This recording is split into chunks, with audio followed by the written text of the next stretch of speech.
Jeshi la Polisi mkoa wa Njombe siku ya tarehe 15 mwezi wa 6 2026 majira mchana lilipokea taarifa juu ya uwepo wa miili miwili ya watu wanaume ambao wanakadiriwa kuwa na umri wa miaka 35 hadi 36 huko eneo la Mpete, mtaa na kata ya Mji Mwema,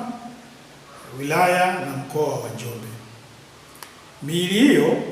baada ya jeshi la polisi kufika eneo la tukio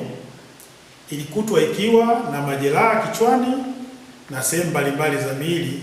ikiwa imetelekezwa eneo hilo, huku pembeni yake kukiwa na viroba vinne vya matunda ya parachichi. Jeshi la polisi mkoa wa Njombe linaendelea na uchunguzi wa tukio hili ili kubaini wahusika na kuhakikisha hatua stahiki dhidi yao zinachukuliwa kwa mujibu wa sheria. Jeshi la polisi linawaomba wananchi katika mkoa wa Njombe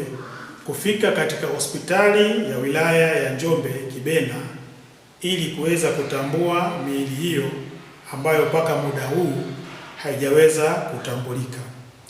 Sambamba na hilo, jeshi la polisi mkoa wa Njombe linatoa wito kwa watu wote wenye tabia za kujichukulia sheria mkononi kuacha mara moja, kwani jeshi la polisi halitosita kuwachukulia hatua kali na kwa mujibu wa sheria.